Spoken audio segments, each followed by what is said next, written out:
So yesterday I was trying to explain about how like I developed this whole anxiety thing. I didn't get to finish last night, but like I said, it's been something that's been in my life for as long as I can remember. It just wasn't given a name, I guess, which is one of the things that I wish never happened.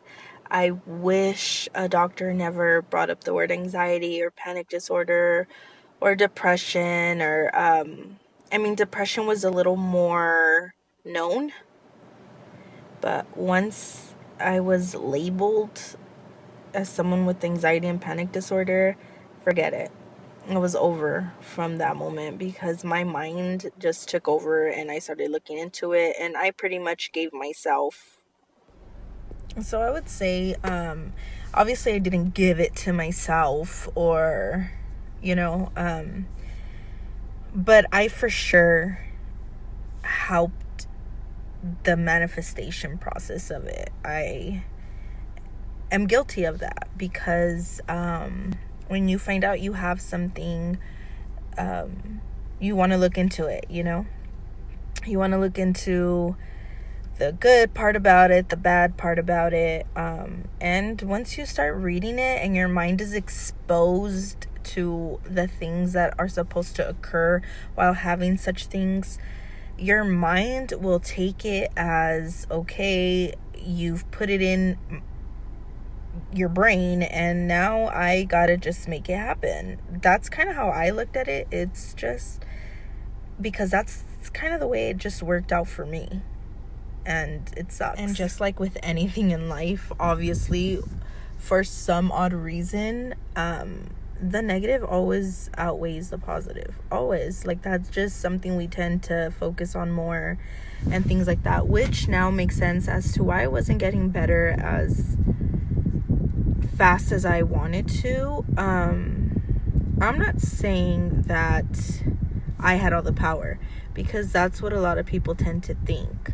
Yes, the brain is powerful and the mind just takes over, and whatever you feed it is what it's gonna give you. And yes, I do believe that, but the physical part of having such thing is so draining, and it's just unimaginable how crazy it'll affect you.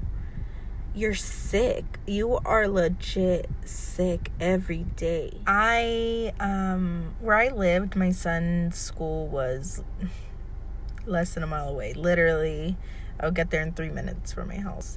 I would get in my car, start it, and as soon as I would start driving, boom. It's what they call impending doom. So it's kind of like your fight or flight process in your mind. Your physical being starts to react. But the thing is that, yes, I am guilty of sometimes telling myself, oh, you might get a panic attack. You might have it while you're driving. But a lot of times I was just getting in my car to take my son to school, thinking nothing of it, not reading into the situation, and it would just hit. I don't know how else to explain it, but that was hard. Not being able to take my son to school, pick him up without having someone being here, the comfort of someone sitting next to me, knowing that I wasn't alone in case so my mind would tell me that the worst thing that was gonna happen was I was gonna faint. And I don't know if I ever thought death. Like, I don't think I ever thought I'm gonna die. I think what I was feeling was just, I'm gonna pass out. That's it. I'm gonna pass out. I'm gonna pass out and I'm gonna embarrass my son. I'm gonna embarrass myself. Who's gonna have my son? That's it. My fear was passing out. And once I told myself, fuck, screw it. If I fucking pass out, I pass out. I don't give a fuck at this point. That's when the healing started.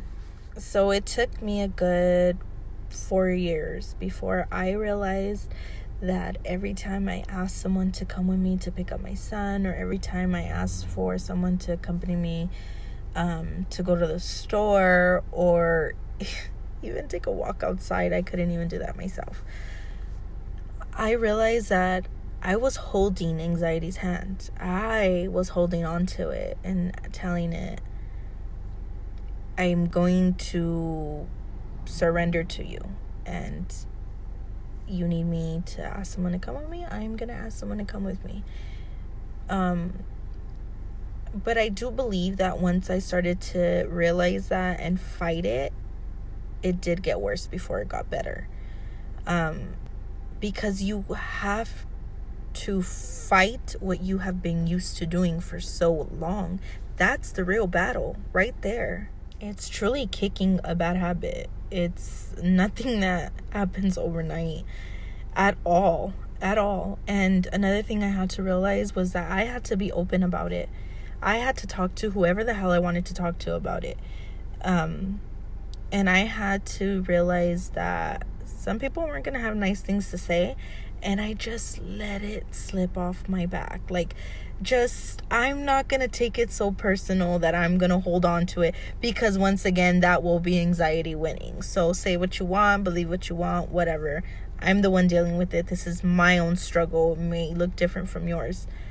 But once I was open about it, it was also cool because, my family and friends became educated on it, and they started to understand. And so when I would first walk away from situations because I just wasn't feeling good, they would kind of be like, what the hell? Where's she going?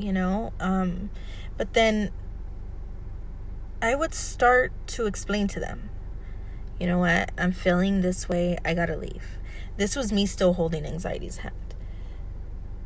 Once I realized that I was part of the problem, when I would start to feel the fight or flight and wanting to run away, whether I was just sitting in a living room watching a movie with my aunt and my cousins, I would stay there and just, you know what? I want to watch this. And if I feel a little weird, I'll tap on someone's shoulder and say, I'm kind of feeling a little sick, just for my own reassurance, you're not alone. But I wasn't falling into its trap anymore. It's the weirdest thing because I never thought I would be here. I really would cry and cry. I truly believed my life was over and I was never going to live a normal life again. It took 5 years of my life and I'm still dealing with it. Just up until less than a year ago is when I started to change for the better. I am now able to bring my son to his school, which is now a 20-minute drive. So I'm driving for 40 minutes every morning to take my son to school and go back home. I'm driving another 40 minutes to go pick up my son and go back home. 9 times out of 10, I'm by myself. So there's hope. It's going to happen at your own time, your own understanding of it, because it's different. For everyone, it's so different. In a way, in a weird way, if I can make any sense of this and try to put it into words, I would say I became friends with my anxiety. It was my enemy at first, and then it became my comfort. And I got to know anxiety inside and out, as if it were a person. I got to know what it liked, what it didn't like. And with all that information in my hands, I was able to beat it. She still comes back from time to time, and we have to remember that it's just normal to have anxiety. It's fine. It's normal to worry and things like that. What's not normal is not to be able to live your daily life because of it. That's when it becomes abnormal. But understand what you have. Understand what you don't like and do like. And then little by little, just put yourself out there. It's so scary. I know, it's so scary. The fear is so real and no one understands. I know it just feels like no one understands at all. But there's always someone that gets it. And maybe I might not understand your specific anxiety, your specific panic, but I understand fear. I understand fear taking over your life. I understand that. I might not know what triggers yours,